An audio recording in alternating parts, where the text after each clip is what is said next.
Olá pessoal, olá você de casa, tudo bem? Seguindo aqui para o nosso capítulo 7 do livro Aprendendo a Terapia Cognitivo-Comportamental, mais um vídeo gravado pelo psicólogo e hipnoterapeuta César Alves, contando com a colaboração de Jaqueline Cruz nesse projeto que nós desenvolvemos, Aprendendo TCC na Prática. É isso mesmo, vamos lá pessoal. Falamos hoje dos métodos comportamentais, isso mesmo, os métodos comportamentais, acrescentando aquilo que nós já falamos no capítulo 6, né? Então nós vamos seguindo aqui, falando um pouquinho mais sobre esses métodos comportamentais, no entanto que está intitulado aqui 2, isso mesmo. Vamos embora. Falando dos métodos comportamentais, os aspectos cognitivos e comportamentais dos transtornos de ansiedade, medos irreais de objetos e situações, superestimar o risco ou o perigo, subestimar a capacidade de enfrentar ou lidar com os estímulos temidos e padrões repetitivos de evitação. Esses exemplos, eles são descritos no capítulo 1, que nós já falamos aqui, entendeu? Então, assim, para deixar mais claro essas questões do método, nós vamos passar agora a explicar um pouquinho, a explicar a base teórica, um pouquinho não, né? Explicar a base teórica e técnicas comportamentais em transtornos de ansiedade para a discussão de métodos específicos para superar problemas como fobia, pânico, transtorno de estresse pós-traumáticos. E vamos focar os princípios gerais e as técnicas que podem ser aplicadas em diversos transtornos de ansiedade, né? Falamos, análise comportamental dos transtornos de ansiedade. Os métodos comportamentais normalmente utilizados na terapia cognitivo-comportamental derivam-se originalmente de modelo da teoria de aprendizagem, que produziu os primeiros desenvolvimentos da terapia comportamental. Isso aí está lá no início, no nosso capítulo 1, pessoal. Aí, à medida que a terapia comportamental e a terapia cognitiva amadureceram, essas duas abordagens se fundiram na proposta cognitivo-comportamental mais abrangente e que iremos escrever neste capítulo, né?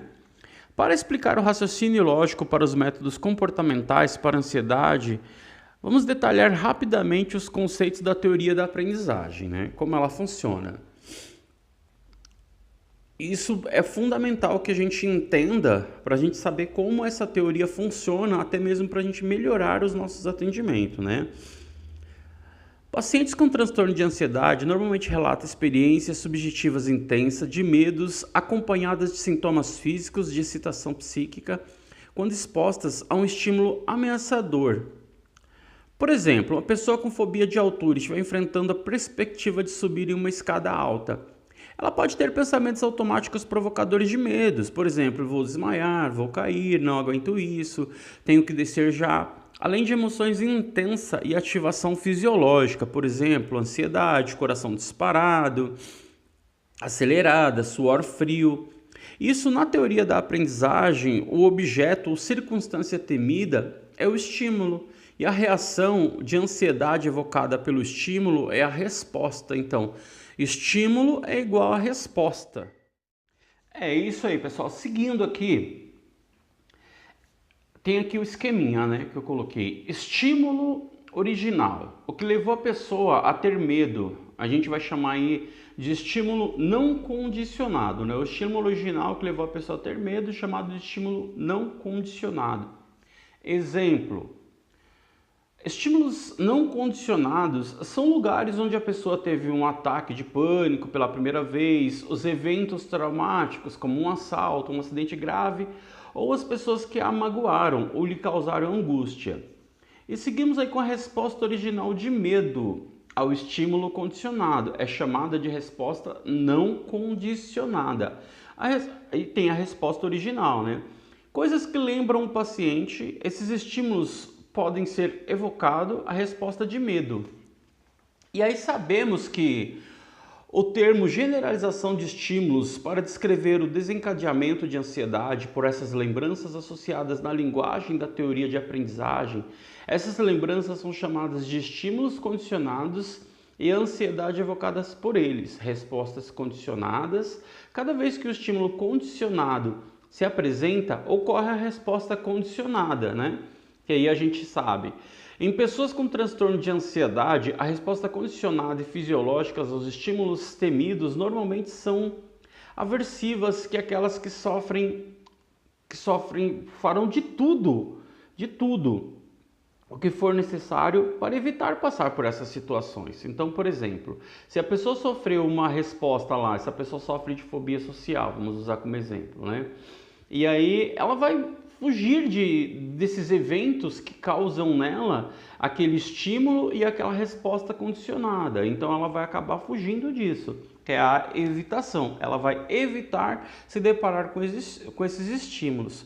Como a evitação ela é recompensada com alívio emocional, se eu não vou falar um exemplo aqui, se eu não vou a determinada festa e eu sei que eu fiquei aliviada por não ter ido, fiquei aliviado por não ter ido àquela festa, eu vou me sentir bem. Logo, isso vai ser reforçador, isso vai reforçar o meu comportamento de não ir às outras festas, de não estar em lugares onde eu não iria me sentir bem, isso na minha cabeça, né?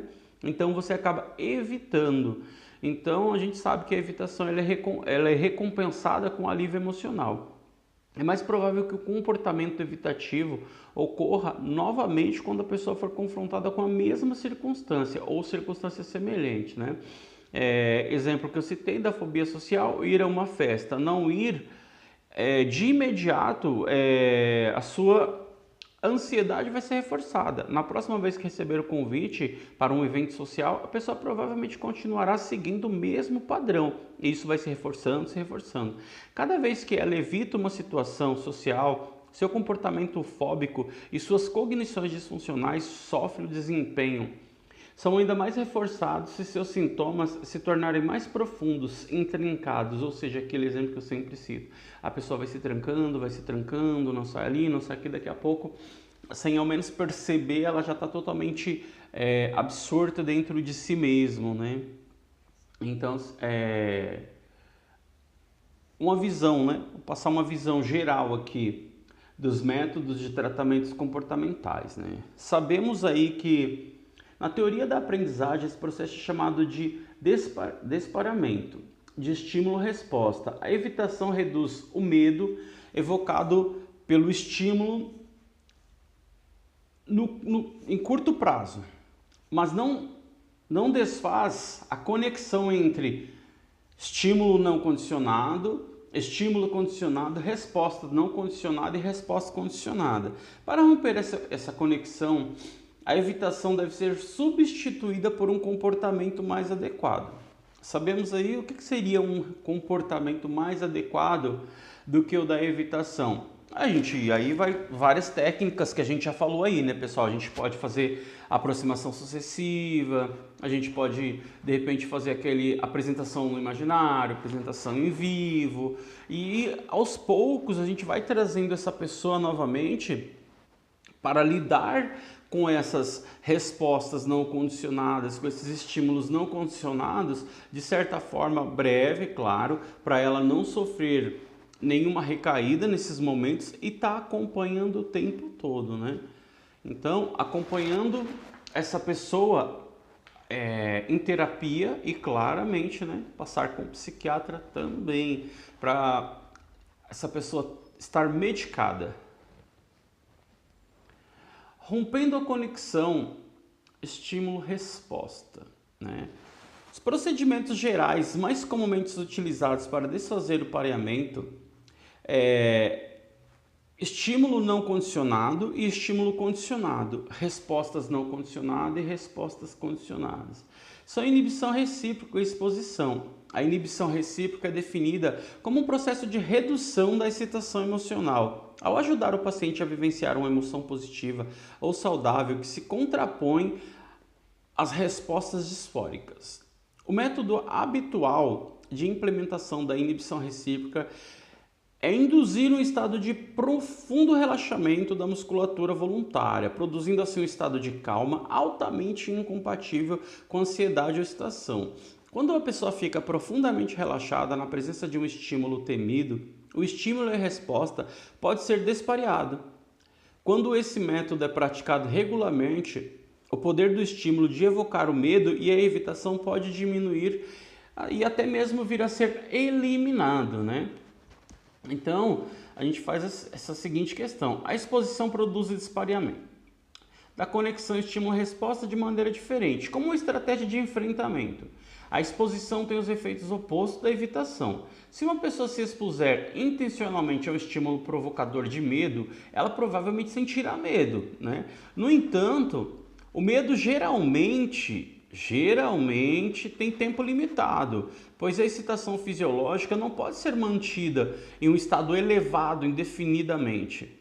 Ocorre fadiga e, na ausência de novas fontes de excitação, a pessoa começa a se adaptar à situação. Por exemplo, se uma pessoa que tem medo de altura, né, é levada até o último andar de um prédio alto, solicitada a olhar pela janela, ela ficará apavorada ou até mesmo em pânico. Mas em algum momento a resposta de medo se esgotará, em um estado homeostático normal se restabelecerá.